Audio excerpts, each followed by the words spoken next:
कृषी क्षेत्रातील नाविन्यपूर्ण आणि उल्लेखनीय कार्याबद्दल आपल्या आंबेगाव तालुक्यातील पेठ येथील श्री संतोष भिकाजी धुमाळ आणि डोण येथील श्री शंकर जगन्नाथ केंगले यांना राज्य शासनाचा प्रतिष्ठेचा वसंतराव नाईक शेतीनिष्ठ शेतकरी पुरस्कार 2024 जाहीर झाल्याबद्दल आज त्यांचा सत्कार करून अभिनंदन केले.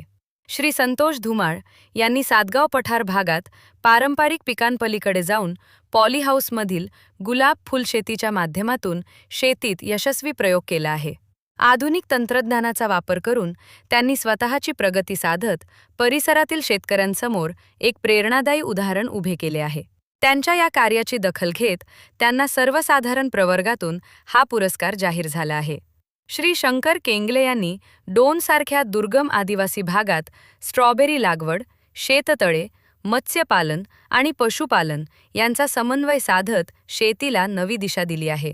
अत्यंत प्रतिकूल परिस्थितीतही त्यांनी कष्ट आणि जिद्दीच्या जोरावर प्रगत शेतीचे मॉडेल उभे केले असून त्यांच्या कार्यामुळे परिसरातील आदिवासी शेतकऱ्यांना नवी प्रेरणा मिळत आहे. त्यांना आदिवासी प्रवर्गातून हा पुरस्कार जाहीर झाला आहे. दोन्ही पुरस्कारप्राप्त शेतकरी बांधवांचे पुन्हा एकदा मनःपूर्वक अभिनंदन आणि पुढील कृषी वाटचालीसाठी हार्दिक शुभेच्छा. त्यांच्या या यशाने आंबेगाव तालुक्याच्या प्रगतिशील कृषी परंपरेचा गौरव राज्यभर उंचावला आहे.